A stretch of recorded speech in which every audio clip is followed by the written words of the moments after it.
2024 तक कहां पहुंचेंगे मुझे पता नहीं। आज जब हम नीचे की तरफ आ रहे हैं, लेकिन हमेशा जिंदा वो लोग रखते हैं जो खड़े होने की हिम्मत करते हैं। फोटोग्राफर जब भी कहीं दंगा हो, झगड़ा हो, फसाद हो, जंग हो, सबसे आगे अपनी जान पे खेल के फोटोग्राफर खड़ा होता है। और आज क्या देखता हूं कि आज पत्रकार सारे सवाल अपोजिशन से पूछते हैं कि आपने ये क्यों किया, आपने ये क्यों नहीं किया, आप कहां गए। किसी की हिम्मत नहीं, किसी की औकात नहीं कि आंखों में आंखें डाल के सरकार से सवाल पूछ सके। सबसे पहले तो मैं किसान ट्रस्ट को और जैन जी को मुबारकबाद पेश करना चाहता हूं कि आज के इस अंधेरे दौर में, जबकि पत्रकारिता का पतन हो रहा है और बोलने की आज़ादी जो शायद 2019 में कहीं हम 140 पे थे, 2020 में 142 पे आए और अब 2022 में 150वें नंबर पर आ गए और 2024 तक कहां पहुंचेंगे मुझे पता नहीं। आज जब हम नीचे की तरफ आ रहे हैं, ऐसे में इस अंधेरे के अंदर एक चिराग जलाना और उस चिराग को जलाने की हिम्मत करना, उसके लिए मैं बधाई देता हूं जैन जी को भी और किसान ट्रस्ट को भी और तमाम लोगों को। क्योंकि पत्रकारिता किसी एक आदमी की बात नहीं होती। ऐसा नहीं है कि पहले भी लोग नहीं झुके हैं। यहाँ किसी ने, भोला जी ने कहा था कि जब झुकने के लिए कहा गया तो सजदे में चले गए पत्रकार इमरजेंसी में। मुझे याद है मेरे वालिद हजरत मौलाना अब्दुल वही सिद्दीकी 80 साल की उम्र में जेल गए थे इमरजेंसी में। कुलदीप नैयर जो मेरे गुरु थे जेल गए थे, मैं भी कुछ दिन के लिए जेल गया। तो ये पूरा जो दौर था उसमें बहुत से लोग थे, लेकिन बड़ी तादाद ऐसी थी जो पैरों में गिर गए थे। आज भी वो दौर है, लेकिन हमेशा जिंदा वो लोग रखते हैं जो खड़े होने की हिम्मत करते हैं। और मैं सलाम करता हूं उन तमाम पत्रकारों को जो आज के इस दौर में खड़े होने की हिम्मत रखते हैं। और इन्हीं पत्रकारों को रिकॉग्नाइज करने के लिए, इनको मान्यता देने के लिए, इज्जत देने के लिए और ये बताने के लिए कि आज भी इस तरह के लोग मौजूद हैं और समाज इनको पूरी तरह से सम्मान देने के लिए तैयार है, ये हमने दानिश सिद्दीकी अवार्ड का आगाज किया है और ये हर साल होता है। देखिए, दानिश सिद्दीकी एक फोटोग्राफर थे और जो फोटोग्राफर होता है वो उन पत्रकारों में से होता है जो सबसे आगे आके लड़ता है। हम लोग तो पीछे रह के लिखते हैं। फोटोग्राफर जब भी कहीं दंगा हो, झगड़ा हो, फसाद हो, जंग हो, सबसे आगे अपनी जान पे खेल के फोटोग्राफर खड़ा होता है और उसकी एक तस्वीर उस पूरी कहानी को बयान करती है। एक तस्वीर में इतना कुछ कह जाता है जो हम एक लंबे लेख में नहीं कह पाते। और वही काम दानिश सिद्दीकी ने किया, वही काम हमारे दूसरे फोटोग्राफर कर रहे हैं कि एक तस्वीर के जरिए हम इतनी गहरी बातें कह देते हैं, इतनी बातें रख देते हैं। चाहे वो रोहिंग्या जो एक पूरा हुआ, पूरी दुनिया को हिलाया, उसकी एक तस्वीर ने दानिश सिद्दीकी की पूरी दुनिया के ज़मीर को झंझोड़ के रख दिया।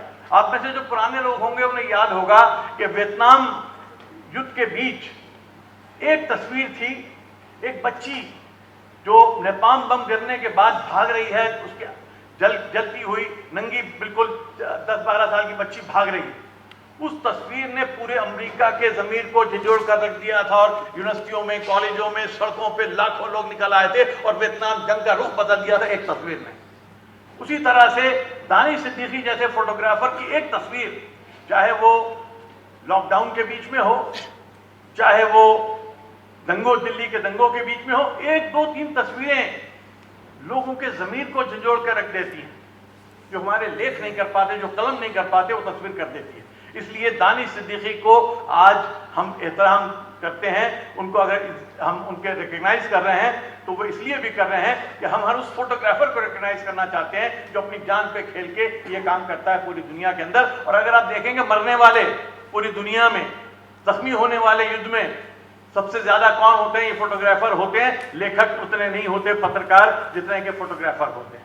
इसलिए ये भी मैं कहूंगा, इसके लिए भी मैं धन्यवाद करना चाहता हूं किसान ट्रस्ट का और तमाम लोगों का कि आपने, बाकी पत्रकारों को तो हम देते हैं रिस्पेक्ट, लेकिन फोटोग्राफर्स को उस तरह से नहीं देते जो आज हम जो देनी चाहिए।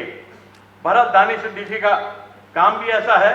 मैं उनके वालिद मौजूद हैं अख्तर सिद्दीकी साहब, उनको भी मैं इस बात के लिए मुबारकबाद देना चाहता हूं कि उन्होंने एक ऐसा व्यक्ति तैयार किया जो कहता था कि पापा हम नहीं करेंगे तो कौन करेगा, अगर हम नहीं जाएंगे तो कौन जाएगा। यही वो तरबियत होती है, वही ट्रेनिंग होती है जो एक अच्छा इंसान, एक ताकतवर इंसान पैदा करती है, उसे लाके खड़ा करती है। आज पत्रकारिता के ऊपर बड़ा बुरा वक्त है ये। मैं तो सारी जिंदगी पत्रकारिता की, 50 साल से ज्यादा हो गए मुझे। जब यूनिवर्सिटी में पढ़ता था तो अखबार शुरू किया था मैं, नई दुनिया, 1972-73 में। लेकिन कभी मुझे हमेशा गर्व रहा एक पत्रकार होने पे, लेकिन आज मुझे शर्म आती है अपने को पत्रकार कहते हुए कि जिस तरह से हमने उसको गिराया है, पतन किया है, वो शर्मनाक है। क्योंकि देखिए 4 साल 364 दिन आप वोट डालते हैं एक बार, 4 साल 364 दिन लगाम जनता नहीं दे सकती। जनता तो 5 साल में एक बार अपने वोट से लगाम देती है सरकार को। 4 साल 364 दिन लगाम कौन देता है? सवाल कौन करता है? आवाज कौन उठाता है जनता की? ये पत्रकार है। उसकी जिम्मेदारी इसलिए हो जाती है, बहुत भारी जिम्मेदारी होती है उसके ऊपर, कि वो उस आवाज को उठाए जिस आवाज को किसी आम आदमी की, कमजोर आदमी की उठाने की हिम्मत नहीं है। वो काम सिर्फ पत्रकार कर सकता है। और इसीलिए आज जो हम इंडियन प्रेस फ्रीडम डे मना रहे हैं, यूनाइटेड नेशन जो है वो भी world freedom of press day मनाता है। क्यों मनाता है? क्योंकि प्रेस के बगैर लोकतंत्र संभव नहीं है।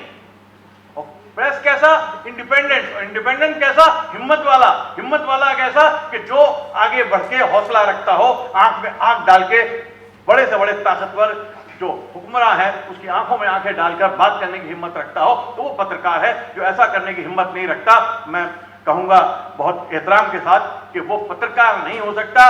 वो खबरें पहुंचाने वाला एक डाकिया हो सकता है, और उसको भी तोड़ मड़ोड़ के पहुंचाने वाला एक इंसान हो सकता है। पत्रकार नहीं हो सकता। पत्रकार का काम सवाल उठाना है, जावाजिब सवाल उठाना है। यकीनन जैसा जस्टिस अंसारी साहब ने कहा कि अपोजिशन से भी सवाल पूछना है, अपने आप से भी पूछना है, अपने समाज से भी पूछना है, लेकिन सबसे पहले उससे पूछना है जिसके पास शक्ति है। आज क्या देखता हूं कि आज पत्रकार सारे सवाल अपोजिशन से पूछते हैं कि आपने ये क्यों किया, आपने ये क्यों नहीं किया, आप कहां गए। किसी की हिम्मत नहीं, किसी की औकात नहीं कि आंखों में आंखें डाल के सरकार से सवाल पूछ सके, समाज से सवाल पूछ सके। मैंने अपने वालिद से एक बार कहा कि लोकतंत्र में, वो कहते थे, जाबिर हुक्मरान के सामने कलमा हक अदा करना सबसे बड़ा जिहाद है। और क्या है जिहाद? एक जो जालिम हो, हाकिम है, उसकी आंख में आंख डाल के उससे सवाल करना एक जिहाद है। मैंने कहा लेकिन लोकतंत्र में तो हुक्मरान अवाम होते हैं, तो अवाम से कैसे सवाल करेंगे? बोले बेटा ऐसा है कि सरकार से सवाल पूछना आसान है, आपको पता है पकड़े जाओगे, इस कानून में अदालत होगी। लेकिन अवाम से सवाल पूछना बहुत मुश्किल है। ये पता नहीं कि अवाम आपका क्या असर करेंगे अगर उसकी मर्जी के खिलाफ बोलोगे। इसलिए मैं ये भी कहता हूं कि पत्रकार का काम यह भी है कि अवाम की मर्जी के खिलाफ अपनी आवाज उठाए, जो एक पॉपुलर बात नहीं है लेकिन सच है, हक है, उसको भी कहने की हिम्मत और हौसला रखता हूं। ये भी पत्रकार का है। तो ये सारी चीजें सामने रख के जो आज अवार्ड शुरू किया है, इस अवार्ड को हर साल किसान ट्रस्ट देगा, और हम ऐसे पत्रकारों को इज्जत देंगे कि जो इसके मुस्तहिक है। आखिर में मैं ये कहना चाहूंगा कि हमें इंस्पायर करती हैं रूपरानी साहिबा जैसे जो लोग हैं, जो लोकतंत्र के लिए, सेकुलरिज्म के लिए अकेले, तन्हा, कमजोर। अभी मुझसे कह रही थी कि मैं तो कमजोर सी आवाज हूं। मैंने कहा कमजोर आवाज जो है यही असली आवाज होती है। शक्तिशाली आवाजें समाज को नहीं बदलती, समाज को बदलती हैं, एक इंकलाब लाती हैं कमजोर आवाजें। और मैं देखता हूं कि आज से नहीं, बरसों से सड़कों के ऊपर अकेली खड़ी होकर लोगों तक पहुंचती हैं, पम्फलेट बांटती हैं, क्योंकि वो जानती हैं कि हिंदुस्तान को बचाना है तो सेकुलरिज्म को बचाना है, लोकतंत्र को बचाना है, सच्चाई को बचाना है, इंसाफ को बचाना है, और वो काम आप करती हैं। ये मामला अजीज अंजुम जी का है। 25-30 बरस, 20-25 बरस से तो मैं जानता हूं इनको। इन्होंने इसकी परवाह नहीं की कि मालिक कौन है, नौकरी रहेगी या जाएगी, क्या मिलेगा मुझे, क्या नुकसान होगा, क्या फायदा होगा। नफा नुकसान का इन्होंने सौदा नहीं किया, कलम का सौदा नहीं किया।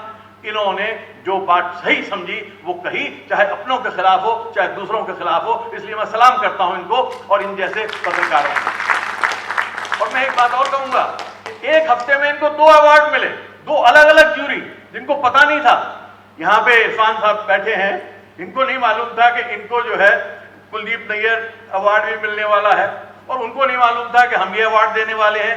तो ये दोनों इंडिपेंडेंट लोगों ने अपनी अपनी सोच के मुताबिक अवार्ड दिया अजीत अंजुम को। तो इसका मतलब यह है कि इससे ज्यादा मुस्तैद कोई नहीं।